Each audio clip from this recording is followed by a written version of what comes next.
Hello students of class 12. The other day we had started the poem Shall I Compare Thee to Summer's Day, where we find that he starts with a question. Okay, shall I compare thee to summer's day?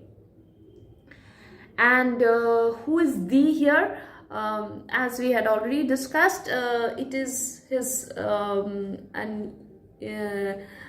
young friend of his, and he finds his friend more handsome, more gentle, and everything is more beautiful in his friend than the summer season. And then he tells us, what are the defects of the summer season, like rough winds shaking the darling buds of May. So we find that he has used personification here. And then he talks of the eye of heaven, that is the sun. Okay, the inconsistent sun. Sometimes it is very hot, it shines very brightly, and it's too hot, and sometimes it is it cannot be seen as the sky is overcast, that is hidden behind the clouds. And again he says the gold complexion. He's has given that attributes of a human being to the sun. Now another thing he says, that every fair, that is every beautiful object, every fair from fair sometimes declines. That is, every year he's talking of beautiful object, beautiful people, and from fair declines. That is, beauty in general. He's talking of beauty in general declines. That is, as a law of nature, every worldly thing will get destroyed one day. In the same way, and how by chance, that is by misfortune, by accident, it can happen, or everything will wither away, and all beauty is very temporary, and it will decay with the passage of time. That is, a person who is young grows old, and it is generally seen that a person, even a beautiful person, when in his or her old age, doesn't it's not the same beauty that he had, because there has been changes in his appearance due to age. So in that way he says that everything is subject to decay and destruction with the passage of time.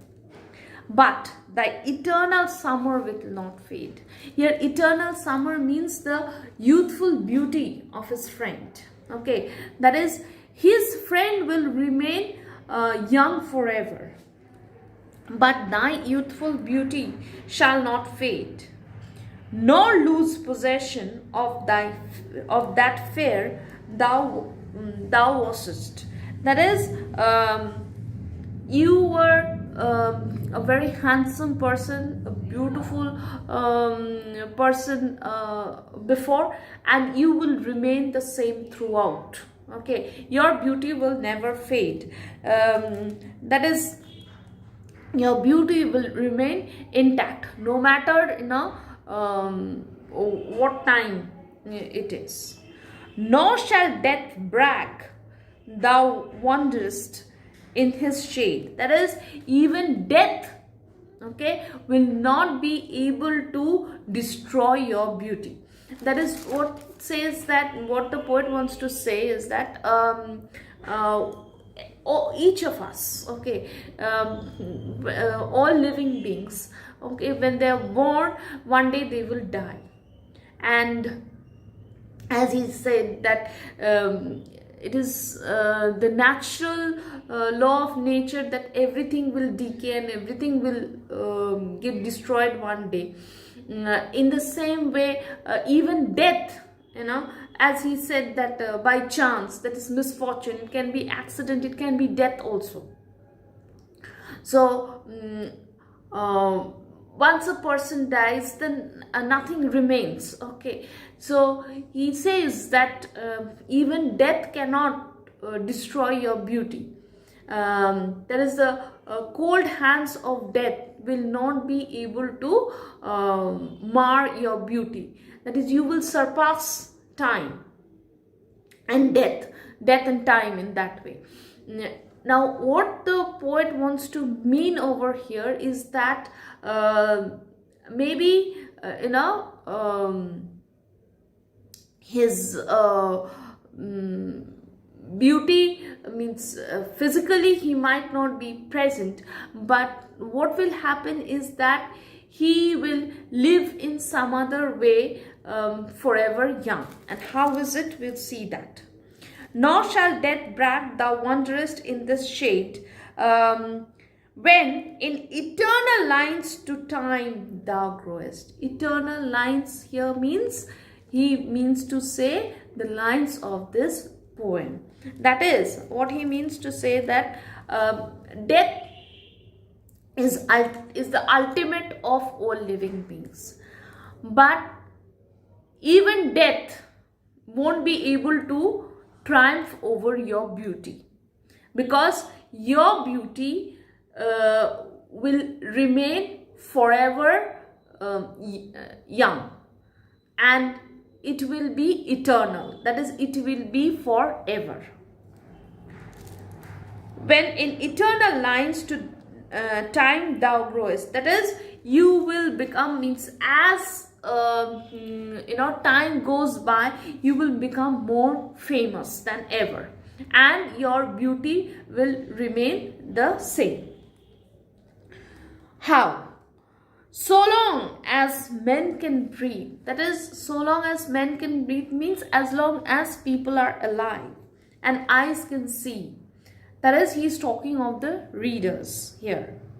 So long as lives this, and this gives life to thee. So long as this lives means, what he wants to say by this over here, he wants to refer to this poem, okay, to these verses of his, which will be read not only by people of his times, but he knows that his works will be read for, it means for years, and for Shakespeare was there in died in 1616, as you can see, 1564 to 1660, but we are still reading his poems. So what Shakespeare wants to say is that the youthful beauty of his friend will remain eternal, as he will immortalize his beauty through his verse. His beauty here means the beauty of his friend through his verse. Okay, so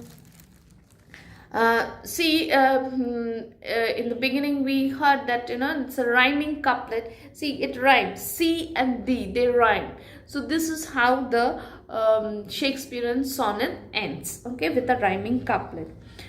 So what we see in the last lines is that he says that though the natural law of the world is that all worldly things will be destroyed, either by accident or by death, or by with the passage of time as things decay, but your beauty will remain intact. Your beauty will never fade away, and your beauty will surpass time and death. And how will it be possible? It will be possible because it will be possible through my verses, that is through my poems. This poem that I am writing, addressing you, and um, you know,